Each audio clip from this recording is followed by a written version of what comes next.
मधुन इन 3 ऋचाओं से मधु स्नान और शर्करा स्नान कराएं।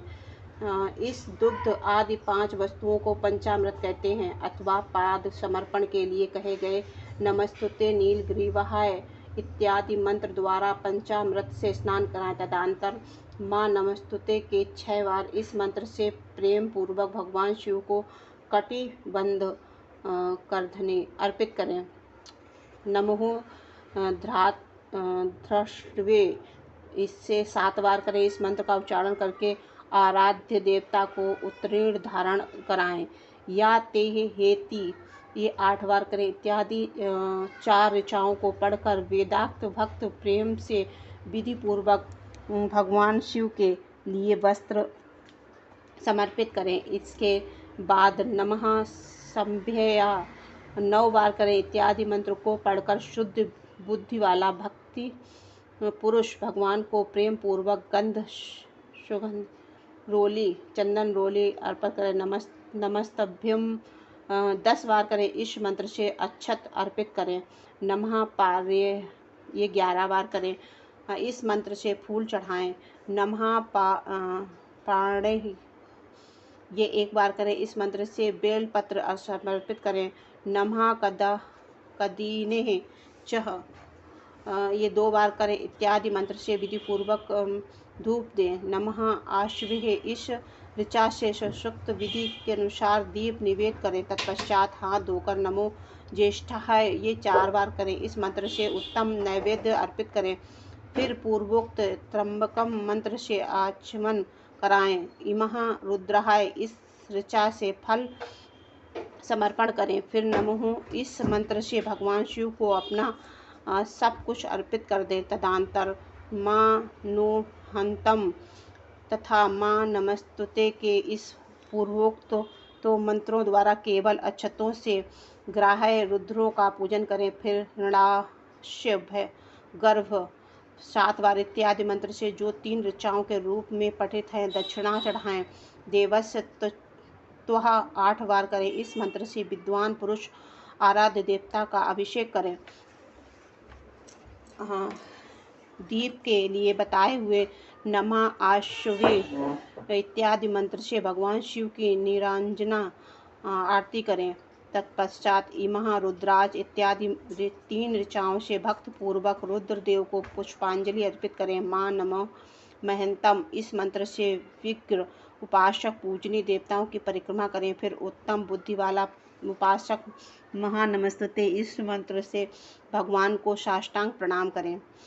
एषः तिः 9 बार इस मंत्र से शिव मुद्रा का प्रदर्शन करें। यतः 1 बार इस मंत्र से अभय नामक मुद्रा का, त्र्यंबकम मंत्र से ज्ञान नामक मुद्रा तथा नमः शेनः इत्यादि मंत्र से महामुद्रा का प्रदर्शन करें।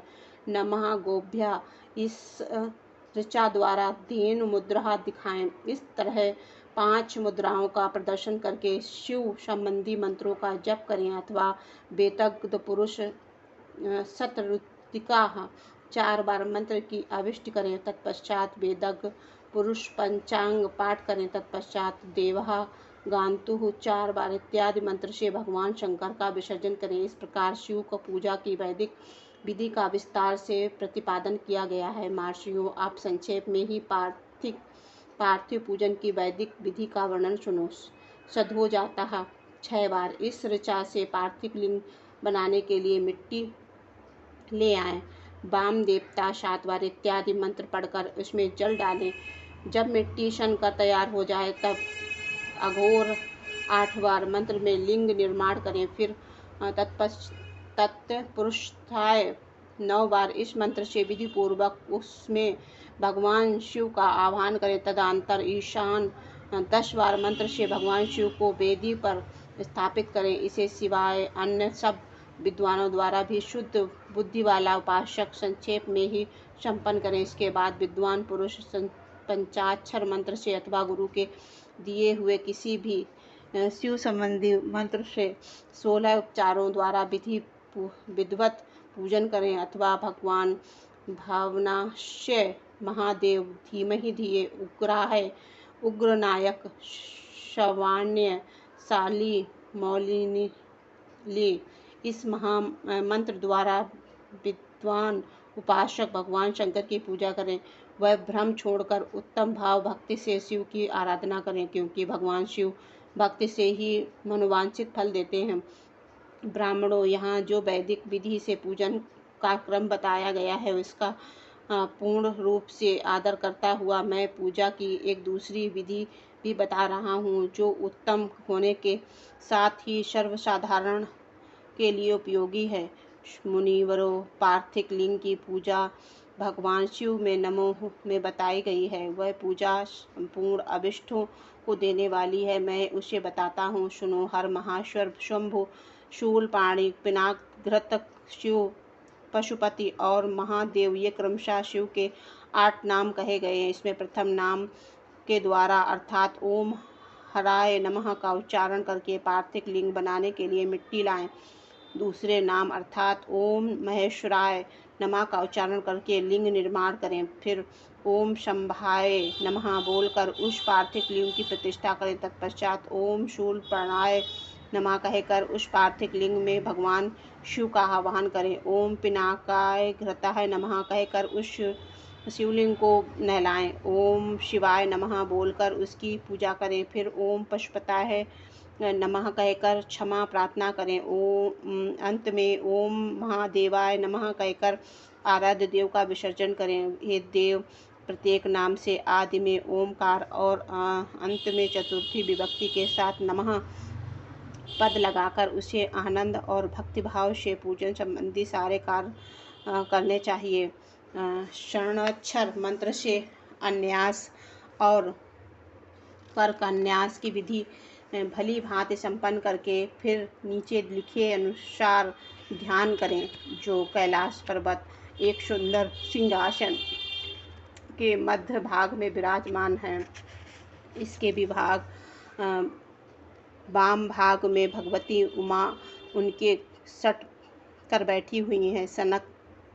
सनंदन आदि भक्त जन जिनकी पूजा कर रहे हैं तथा जो भक्तों के दुख रूपी दानवा दल को नष्ट कर देने वाले अप्रेमेय शक्तिशाली ईश्वर हैं, उन विश्व विभूषण भगवान शिव का चिंतन करना चाहिए। भगवान महेश्वर का प्रतिदिन इस प्रकार ध्यान करें। उनकी अंग कांति चांदी के पर्वत की भांति गौर है। वे अपने मस्तक पर मनोहर चंद्रमा का मुकुट धारण करते हैं। रत्नों के आभूषण धारण करने से उनका श्रीअंग और भी उद्रायित हो उठा है। उनके 4 हाथों में क्रमशः परशु, मृग मुद्रा, वरण मुद्रा और सुशोभित है। वे सदा प्रसन्न रहते हैं। कमल के आसन पर बैठे और देवताओं को चारों ओर से खड़े होकर उनकी स्तुति कर रहे हैं। उन्होंने वस्त्र की जगह भृग चर्म धारण कर रखा है। वे इस विश्व के आदि और कारक रूप हैं तथा सबका समस्त भय हर लेने वाले हैं। उनके 5 मुख हैं। प्रत्येक मुख मंडल में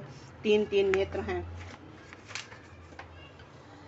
इस प्रकार ध्यान तथा उत्तम पार्थिव लिंग का पूजन करके गुरु के दिए इस पंचाक्षर मंत्र का विधि पूर्वक जप करें। विप्रोवरों, विद्वान पुरुषों को चाहिए कि वह देवेश्वर शिव को प्रणाम करके नाना प्रकार की आहुतियों द्वारा उनका स्तवन करें तथा शतरुद्री